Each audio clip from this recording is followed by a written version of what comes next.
नमस्कार दोस्तों, स्वागत है आप सभी का एक और नए वीडियो में। तो दोस्तों, आज की हमारी कहानी कहती है कि अहंकार एक विनाशकारी भावना है जो व्यक्ति को अंधेरे के रास्ते पर ले जाती है। यह व्यक्ति को अपनी कमियों को देखने से रोकता है और उसे यह झूठा विश्वास दिलाता है कि वह दूसरों से श्रेष्ठ है। अहंकारी व्यक्ति हमेशा दूसरों से बेहतर होने का दावा करता है और वह कभी भी अपनी गलतियों को स्वीकार नहीं करता है। यह अहंकार किसी भी व्यक्ति को दूसरों की सलाह और आलोचना अनदेखा करवाता है। वह दूसरों की राय को सुनने के लिए तैयार नहीं रहता है और वह हमेशा अपने ही हिसाब से काम करना चाहता है, जिससे वह सीखने और सुधार करने के अवसरों से वंचित रह जाता है। अहंकार व्यक्ति को अकेला कर देता है, क्योंकि कोई भी व्यक्ति अहंकारी व्यक्ति के आसपास रहना पसंद नहीं करता है। अहंकार व्यक्ति को गलत रास्ते पर ले जाता है और उसे विनाश की ओर धकेल है। अहंकार के कई रूप हैं। यह अभिमान, घमंड और श्रेष्ठता के भाव के रूप में प्रकट हो सकता है। अहंकार व्यक्ति के जीवन में कई समस्याएं पैदा करता है। यह उसके रिश्तों को खराब करता है और उसे सफल होने से रोकता है। अहंकारी व्यक्ति अक्सर दूसरों को दुख देता है और वह खुद भी दुखी रहता है। चलिए इसे आज की बौद्ध कहानी के माध्यम से समझते हैं और यह भी जानने का प्रयास करते हैं कि आखिर इसका समाधान क्या है और अपने अहंकार को नियंत्रित करने के लिए हम क्या कर सकते हैं। बहुत समय पहले की बात है। एक छोटा सा राज्य था। उस राज्य में एक व्यापारी रहता था जो बहुत अमीर था, जिसके पास किसी चीज की कोई कमी नहीं थी। उसके पास वह सारी सुख सुविधाएं थी जो वह चाहता था। उसका एक पुत्र भी था जो अब युवा हो चुका था। उस व्यापारी के पुत्र ने अब तक अपने जीवन में कोई दुख नहीं देखा था। जो भी वह चाहता था वह व्यापारी उसे सब कुछ लाकर दे देता था, जिस कारण उसे अपने जीवन में किसी प्रकार के दुख का अनुभव अब तक नहीं किया था। उस व्यापारी के पुत्र के कई सारे मित्र भी थे। उसके पास अथाह संपत्ति थी, धन दौलत की उसके पास कोई कमी नहीं थी। लेकिन एक दिन अचानक वह व्यापारी बीमार पड़ गया और देखते ही देखते उसकी बीमारी ने उस पर पूरी तरह से पकड़ बना ली थी। वह व्यापारी अपने जीवन की आखिरी सांसें गिन रहा था। अब उस व्यापारी को यह प्रतीत होने लगा था कि वह नहीं बच पाएगा। उसका अंतिम समय आ चुका है। इसीलिए उसने अपने पुत्र को अपने पास बुलाया और उससे कहा, बेटा, तुमने आज तक केवल सुख ही देखा है। तुम्हें जो कुछ चाहिए था वह मैंने सब कुछ तुम्हें कर दिया, इसलिए तुमने आज तक दुख का अनुभव नहीं किया। दुख क्या होता है यह तुम्हें पता तक नहीं, और इसी बात की चिंता मुझे खाई जा रही है कि जब तुम्हारे पर दुखों के बादल मंडराने लगे तो तुम सह नहीं पाओगे। इसीलिए आज मैंने तुम्हें यहां पर बुलाया है। मैं बस आखिरी समय पर तुमसे यह कहना चाहता हूं कि तुम सावधान रहना। मेरी मृत्यु के बाद तुम्हारे अपने ही तुम्हारे दुखों का कारण बन जाएंगे। इतना कहकर वह व्यापारी मृत्यु को प्राप्त हो गया। उस व्यापारी का पुत्र अपने पिता की मृत्यु पर बहुत दुखी था। वह रो रहा था। तभी उसके पास उसका एक मित्र आया और वह उसे समझाते हुए कहता है, मित्र, तुम रो क्यों रहे हो? तुम्हारा पिता ही मरा है, लेकिन तुम्हारे पास तो अब भी यह सारी धन दौलत है, यह सारी संपदा है कि सारी संपत्ति तुम्हारी ही तो है। अब तो तुम उन चीजों का भी आनंद ले सकते हो जिनका आनंद तुम अपने पिता के रहते नहीं ले पाए। अपने मित्र की यह बात सुनकर वह बड़ा प्रसन्न हुआ और उसे भी इस बात का एहसास हो चुका था कि उसके पास अथाह संपत्ति है, धन है, दौलत है, जिसकी मदद से वह अपना जीवन खुशी खुशी बिता सकता है। लेकिन इसी धन संपदा के कारण वह अब बुरी आदतों का शिकार भी हो चुका था। उसे हर प्रकार का नशा करने की आदत लग चुकी थी। जहां उसका मन करता वह वहां चला जाता। जब भी उसका मन करता वह किसी को भी अपने घर बुला लेता। फिर चाहे दिन हो या रात, जो भी उसका मन करता वह खरीद लेता, क्योंकि उसके पास संपत्ति थी। और तो और उसके पिता का सारा व्यापार भी अब उसी के हाथों में था और अब वह बहुत खुश था। वह अपने जीवन को अपनी मर्जी के हिसाब से जी रहा था। एक दिन उसके मन में ख्याल आया कि पिता ने मुझे बेवजह ही डरा दिया कि लोग मेरा फायदा उठाएंगे, मेरे दुश्मन बन जाएंगे, मेरे दुखों का कारण बन जाएंगे। लेकिन अब तो मैं और भी मजे से जी रहा हूं। मेरे सुख के दिन तो अब आए हैं। मैं आज तक जो नहीं कर पाया था वह सब करने में अब मैं सक्षम हूं। ये सब सोचकर उसकी खुशी का कोई ठिकाना नहीं था। वह बहुत खुश था। तभी एक दिन उस राज्य में एक बहुत बड़ा अस्पताल का निर्माण हो रहा था और इस अस्पताल के निर्माण के समय पर एक घोषणा करवाई गई कि जो भी इस अस्पताल के लिए सबसे अधिक दान देगा उसका नाम उस अस्पताल के एक पत्थर पर स्वर्ण अक्षरों में लिखा जाएगा। जब उसके मित्र ने यह बात सुनी तो वह दौड़ा दौड़ा उसके पास आया और उसे सारी बात बता दी।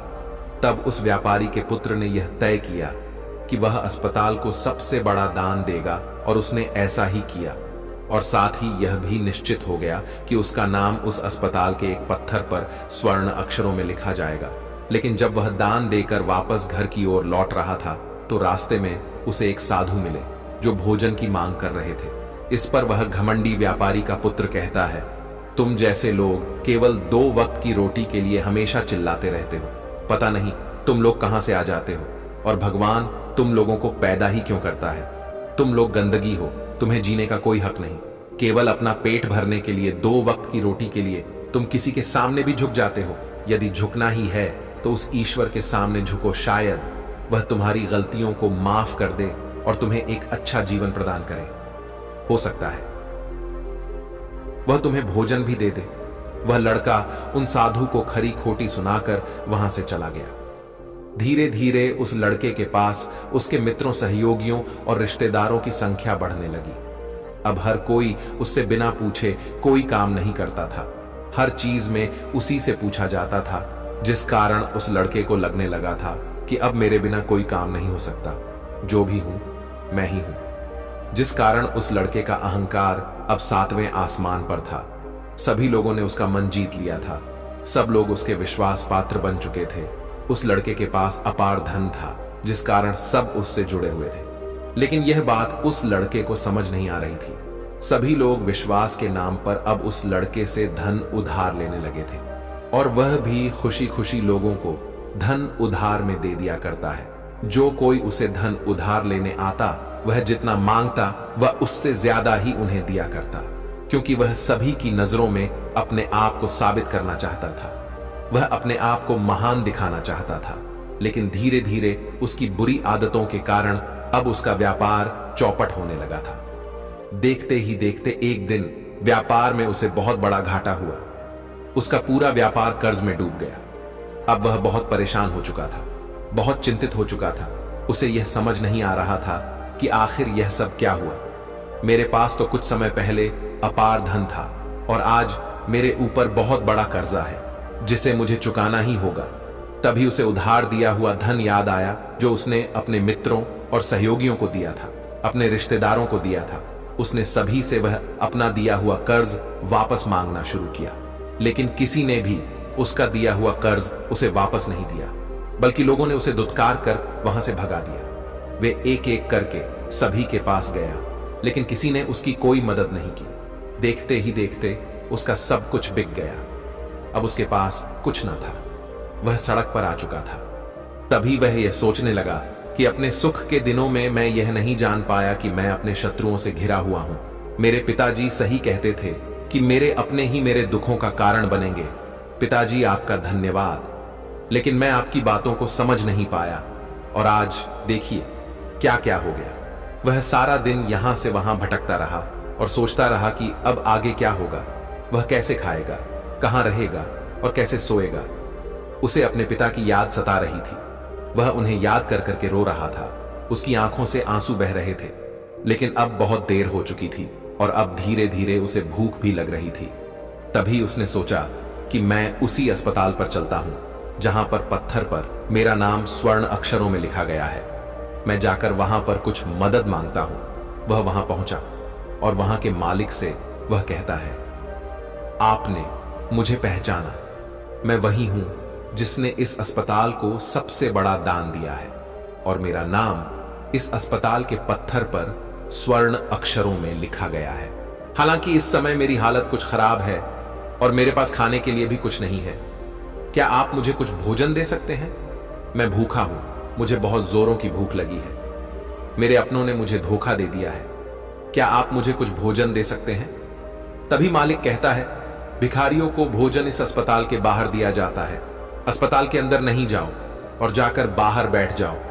और रही बात तुम्हारे नाम की, तो भिखारियों का नाम अस्पताल के पत्थर पर स्वर्ण अक्षरों में नहीं लिखा जाता। मालिक ने तुरंत ही उस लड़के का नाम अस्पताल के उस पत्थर पर से हटवा दिया और फिर एक बार घोषणा करवा दी कि अस्पताल को जो सबसे बड़ा दान देगा उसका नाम इस अस्पताल के पत्थर पर स्वर्ण अक्षरों में लिखा जाएगा। यह सब देखकर वह लड़का बड़ा हैरान था, बड़ा अचरज में था। वह मन ही मन रो रहा था और सोच रहा था कि जीवन कितना दुखदाई है, जीवन बहुत छोटा है। अब मैंने जान लिया कि पत्थर पर लिखा हुआ नाम भी मिटाया जा सकता है, और यदि पत्थर पर लिखा हुआ नाम मिटाया जा सकता है तो इस जीवन का क्या मोल। यह जीवन भी कभी भी समाप्त हो सकता है। उस लड़के को जोरों की भूख लगी थी। वह अस्पताल के बाहर जाकर एक कोने में बैठ गया। लोग आते रहे और भिखारी को कुछ ना कुछ दान देते रहे, लेकिन वह लड़का, उसकी हिम्मत ही नहीं हो रही थी कि वह भीख मांग सके, और ना ही वह उन भिखारियों में बैठना चाहता था। देखते ही देखते दोपहर से रात का समय हो चुका था, लेकिन अब तक उसे कुछ भी ना मिला था। लेकिन उसकी भूख बढ़ती चली जा रही थी और उसे जोरों की भूख लगी थी। पहली बार उसने अपनी भूख को जाना था, अपने पेट की इस आग के बारे में जाना था, और इस भूख के कारण वह इतना परेशान हो चुका था कि उसने तय किया कि वह अस्पताल से ही कुछ चुरा लेगा और उसे खाकर अपना पेट भर लेगा। जैसे ही वह वहां से उठता है तभी वह साधु वहां पर आ जाते हैं, जिसे उस लड़के ने बहुत खरी खोटी सुनाई थी। वह साधु उस लड़के के पास आकर कहते हैं, बेटा, हम पहले भी मिल चुके हैं। वह साधु भिक्षा से वापस लौट रहे थे। उन्होंने कुछ भोजन उसे देते हुए कहा, यह लो, खा लो, तुम्हें जोरों की भूख लगी होगी। मैं तुम्हें जानता हूं, मैं समझता हूं कि हालात तुम्हें जबरदस्ती झुकाना चाहते हैं, लेकिन तुम लोगों के सामने झुकना नहीं चाहते। लेकिन अगर तुम लोगों के सामने झुकेंगे नहीं तो तुम्हें भोजन भी नहीं मिलेगा। आज तो मैंने तुम्हें भोजन दे दिया है जिससे तुम्हारी भूख मिट जाएगी, लेकिन यह भूख रोज लगेगी। यह पेट की आग कभी नहीं मिटती। इस पर वह लड़का उन साधु से कहता है, जब मेरे पास धन था, दौलत थी, संपत्ति थी, तो मेरे पीछे मेरे मित्रों की, सहयोगियों की, रिश्तेदारों की कतार लगी रहती थी। सभी लोग मेरे शुभ चिंतक थे, लेकिन मेरे ऊपर दुख आते ही वह सब पलट गए। वह सब अब मेरे शत्रु बन चुके हैं। लेकिन तुम, जिसे मैंने इतनी खरी खोटी सुनाई थी, वही मेरे दुख में मेरा सहयोगी बना है। तुम मेरे इस दुख में मेरे पहले मित्र हो, मेरे पहले रिश्तेदार हो, जिसने मुझ पर दया की है। मैं तो अपने आप को बहुत बड़ा समझता था, लेकिन देखो, इस वक्त की मार ने मुझे कहां से कहां पहुंचा दिया। आज मैं इस बात को अच्छी तरह समझ चुका हूं कि धन से बड़ा कोई मित्र नहीं। इतना कहकर उस लड़के ने भोजन किया और उसने पहली बार भोजन के सुख का आनंद उठाया। उसके हाथ कांप रहे थे। वह जल्दी जल्दी उस भोजन को समाप्त करना चाहता था, जल्दी जल्दी उसे चबा लेना चाहता था, और उसकी आंखों से झरझर आंसू भी बह रहे थे। उसे ऐसा प्रतीत हो रहा था मानो आज से पहले ऐसा लजीज भोजन उसने आज तक ना किया हो। भोजन करते वक्त जो अनुभव उसे प्राप्त हुआ, ऐसा अनुभव उसे आज तक नहीं मिला था। तभी वह साधु से कहता है, यह कैसा सुख है, मैं इस दुख में भी इस भोजन के संतुष्टि का अनुभव कर पा रहा हूं। तभी वह साधु कहते हैं, जहां संतुष्टि होती है वहां सुख का अनुभव होता है, लेकिन सावधान, संतुष्टि बहुत खतरनाक भी होती है। जब संतुष्टि हमारी आवश्यकताओं, हमारी इच्छाओं से ऊपर उठ जाती है, तब यह दुख के दर्शन भी हमें कराती है। आज जो भोजन तुम कर रहे हो, ऐसा भोजन यदि तुम्हें पहले प्राप्त होता तो तुम इसे छूते तक नहीं, लेकिन आज इसी भोजन को करके तुम्हें संतुष्टि मिल रही है।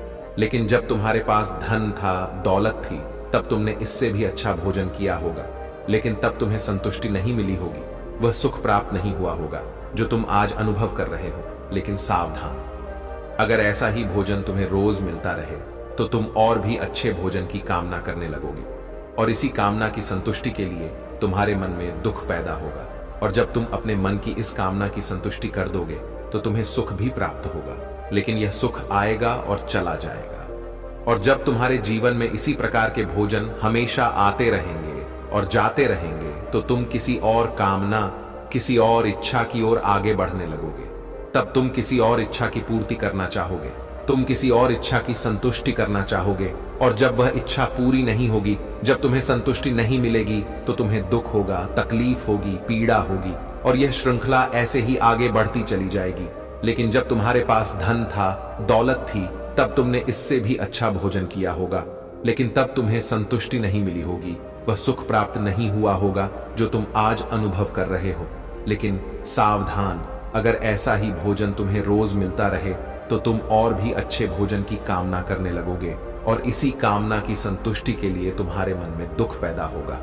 और जब तुम अपने मन की इस कामना की संतुष्टि कर दोगे तो तुम्हें सुख भी प्राप्त होगा।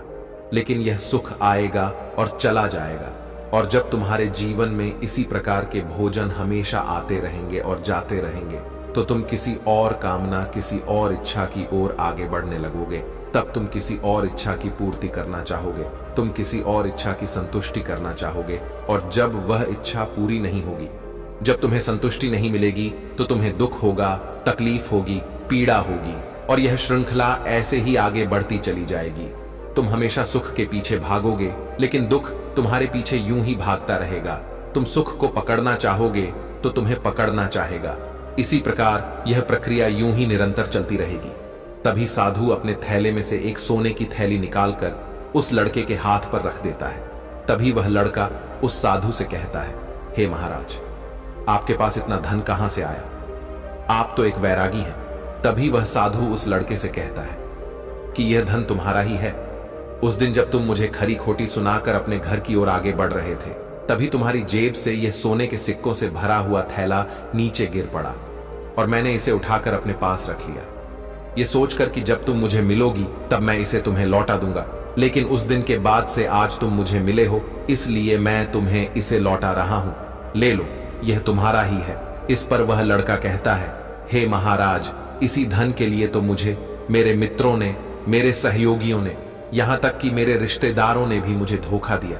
लेकिन आप वो पहले शख्स हैं जो मुझे यह धन लौटा रहे हैं, और वहीं पर जो मैंने धन, जो कर्ज मैंने अपने मित्रों, अपने सहयोगी, अपने रिश्तेदारों को दिया था, अपने बुरे समय पर जब मैंने उनसे मांगा तो उन सभी ने वो धन देने से मुझे मना कर दिया। कईयों ने तो मुझे खरी खोटी सुनाकर अपने घर से धक्के मारकर निकलवा दिया।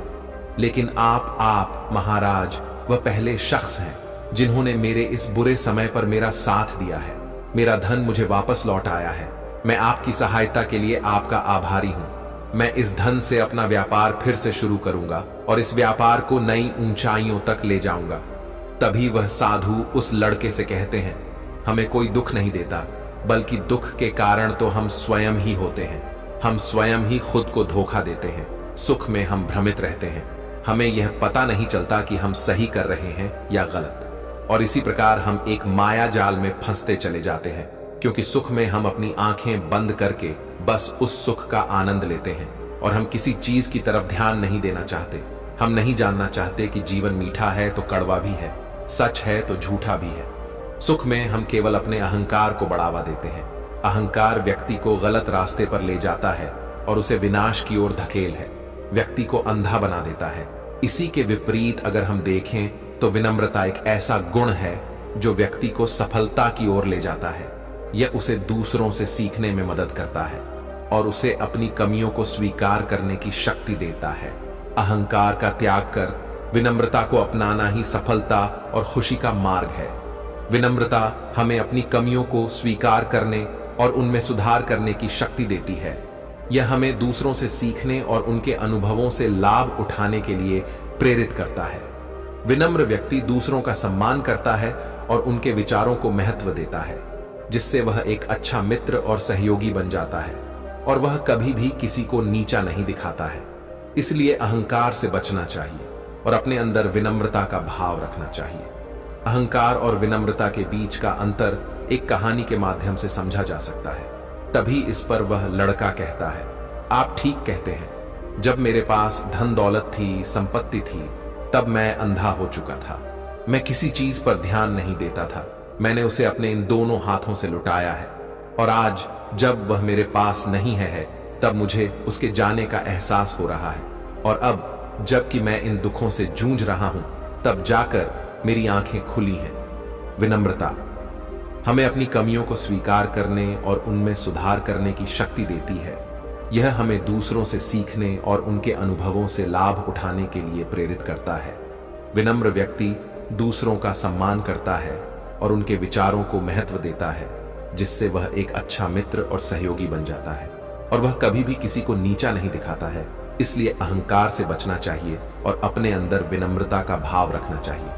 अहंकार और विनम्रता के बीच का अंतर तुम्हारी कहानी के माध्यम से समझा जा सकता है। तभी इस पर वह लड़का कहता है, आप ठीक कहते हैं, जब मेरे पास धन दौलत थी, संपत्ति थी, तब मैं अंधा हो चुका था। मैं किसी चीज पर ध्यान नहीं देता था। मैंने उसे अपने इन दोनों हाथों से लुटाया है और आज जब वह मेरे पास नहीं है तब मुझे उसके जाने का एहसास हो रहा है। और अब जबकि मैं इन दुखों से जूझ रहा हूं तब जाकर मेरी आंखें खुली हैं। तभी मैं यह भी जान पाया कि कौन मेरे साथ है और कौन मेरे खिलाफ। और यह जो ज्ञान दुख द्वारा मुझे प्राप्त हुआ है, यह ज्ञान मैं हमेशा अपने साथ रखूंगा। अपने सुख में भी अब से अपनी आंखें खुली रखूंगा। इस कहानी से हमें यह सबक मिलता है कि अहंकार हमें विनाश की ओर ले जाता है, जबकि विनम्रता हमें सफलता और खुशी की ओर ले जाती है। इसलिए हमें हमेशा विनम्र रहना चाहिए और दूसरों से सीखने के लिए तैयार रहना चाहिए। विनम्रता ही सफलता का मार्ग है। दोस्तों, उम्मीद है कि आपने आज की इस वीडियो से जरूर कुछ ना कुछ सीखा होगा। तो इस वीडियो को लाइक और अपने दोस्तों के साथ शेयर करना ना भूलें और हमें ऐसे ही सपोर्ट करने के लिए चैनल को सब्सक्राइब बटन को जरूर दबा दें।